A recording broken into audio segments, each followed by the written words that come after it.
ചില ആളുകളെ സ്ട്രെച്ചറിൽ ആംബുലൻസിലേക്ക് കൊണ്ടുപോകുന്ന ദൃശ്യങ്ങളും നമുക്ക് ഇപ്പോൾ കാണാൻ കഴിയുന്നുണ്ട്. ഏറ്റവും പുതിയ ദൃശ്യങ്ങളാണ് പുറത്തു വരുന്നത്. അതിൽ അജിത് പവാർ മഹാരാഷ്ട്ര ഉപമുഖ്യമന്ത്രി ഉണ്ടായിരുന്ന വിമാനം അപകടത്തിൽപ്പെട്ടു എന്നുള്ള ആശങ്കാജനകമായ ഒരു വാർത്തയാണ് പുറത്തു വരുന്നത്. മഹാരാഷ്ട്രയെ സംബന്ധിച്ച് അവിടുത്തെ രാഷ്ട്രീയ കാര്യങ്ങളിൽ ഏറ്റവും നിർണായകമായ തീരുമാനങ്ങൾ എടുത്തിരുന്ന, അവിടുത്തെ BJP അധികാരത്തിലേക്ക് എത്തുന്നതിന് വേണ്ടി നിർണായകമായ തീരുമാനങ്ങൾ എടുത്തിരുന്ന ഒരു വ്യക്തിയായിരുന്നു അജിത് പവാർ. NCP നേതാവാണ് അജിത് പവാർ.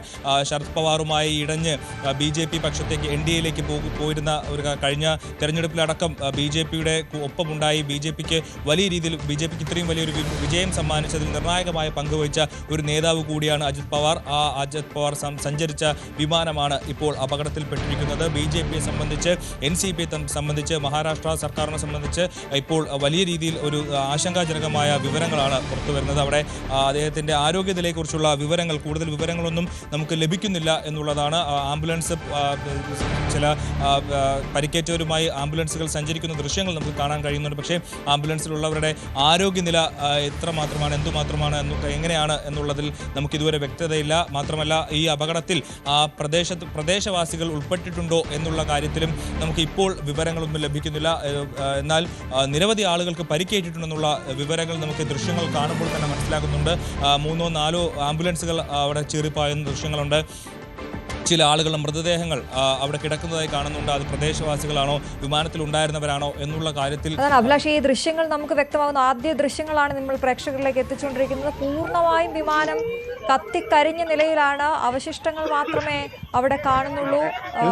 എത്ര ഉയരത്തിൽ നിന്നാണ് വിമാനം തകർന്നു വീണത് എന്നതടക്കമുള്ള കാര്യങ്ങൾ, വിശദാംശങ്ങൾ നമുക്ക് ലഭ്യമാകേണ്ടതുണ്ട്. ഒപ്പം ഏറ്റവും നിർണായകമായത് അജിത് പവാറിന്റെ ആരോഗ്യനില, ഒപ്പം വിമാനത്തിൽ എത്ര പേരുണ്ടായിരുന്നു, അവരുടെയൊക്കെ ആരോഗ്യനില എങ്ങനെയാണ്, അജിത് പവാറിനെ അടക്കം ആശുപത്രിയിലേക്ക് മാറ്റിയെന്ന വിവരം മാത്രമാണ് നമുക്ക് ലഭ്യമാകുന്നത്. ഒപ്പം അഭിലാഷ് നേരത്തെ പറഞ്ഞതുപോലെ പ്രദേശവാസികൾ ആരെങ്കിലും ഈ അപകടത്തിൽ ഉൾപ്പെട്ടിട്ടുണ്ടോ എന്നതടക്കമുള്ള ആശങ്കപ്പെടുത്തുന്ന ഒരു സാഹചര്യത്തിലൂടെയാണ് നമ്മൾ കടന്നു പോകുന്നത്.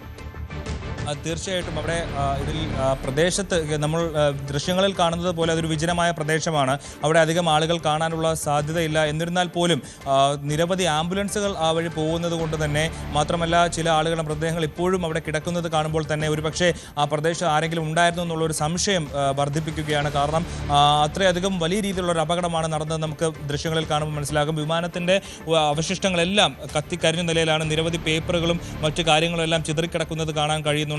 മാത്രമല്ല, ഒരു സ്ത്രീയുടേതാണെന്ന് തോന്നിപ്പിക്കുന്ന മൃതദേഹമാണ് നമുക്കിപ്പോൾ ദൃശ്യങ്ങളിൽ കാണാൻ കഴിയുന്നത്. അത് പ്രദേശവാസിയാണോ അല്ലെങ്കിൽ വിമാനത്തിൽ ഉണ്ടായിരുന്ന ആരെങ്കിലും ആണോ എന്നുള്ള കാര്യത്തിലൊന്നും വ്യക്തതയില്ല. പക്ഷേ വലിയ രീതിയിൽ വലിയൊരു അപകടമാണെന്നുള്ള ദാരുണമായ ദൃശ്യങ്ങൾ പുറത്തു വരുന്നു. അതിൽ മഹാരാഷ്ട്ര ഉപമുഖ്യമന്ത്രി കൂടെ ഉണ്ട് എന്നുള്ളതാണ് ഏറ്റവും സങ്കടകരമായ കാര്യം. ഇനി എന്താണ് മഹാരാഷ്ട്രയിൽ ഇനി അടുത്ത നീക്കങ്ങൾ എന്നുള്ളത് അറിയില്ല. അവിടുത്തെ പോലീസും ആരോഗ്യ പ്രവർത്തകരും എല്ലാം ആ സ്ഥലത്തുണ്ട്. അതുമായി സുരക്ഷയുമായി ബന്ധപ്പെട്ട്, ഉപമുഖ്യമന്ത്രിയുടെ സുരക്ഷയുമായി ബന്ധപ്പെട്ട് എന്തെങ്കിലും വീഴ്ച ഉണ്ടായിട്ടുണ്ടോ എന്നുള്ള കാര്യങ്ങളടക്കം പരിശോധിക്കേണ്ട ഒരു സാഹചര്യമാണ് ഇപ്പോഴുള്ളത്. കാരണം Z+ കാറ്റഗറിയിൽ VVIP കാറ്റഗറിയിലുള്ള ഒരു വ്യക്തിയാണ് അജിത് പവാർ. അദ്ദേഹം സഞ്ചരിച്ച വിമാനം അപകടത്തിൽപ്പെടുക എന്ന് പറയുന്നത് ഇത്തരത്തിൽ അത്രയും സുരക്ഷാ സംവിധാനങ്ങളും പരിശോധനകളും കഴിഞ്ഞതിന് ശേഷം മാത്രമാണ് ഇത്തരത്തിലുള്ള VVIPകൾ യാത്രകൾ ആരംഭിക്കുന്നത്. അങ്ങനെയെങ്കിൽ എന്തെങ്കിലും വിമാനത്തിനുണ്ടായ തകരാറുകളാണോ ഇതിൻ്റെ കാരണം, ഇത്തരത്തിലൊരു വിമാനത്തിന് ഒരു ക്രാഷ് ചെയ്യാനുള്ള ഒരു കാരണം എന്നുള്ളതാണ് ഇനി അന്വേഷിക്കേണ്ടത്.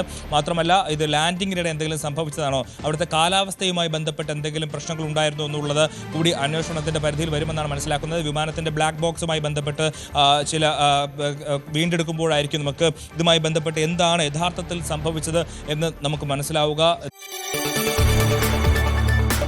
കൂടുതൽ വാർത്തകൾക്ക് News 18 Keralam YouTube channel subscribe ചെയ്യുക.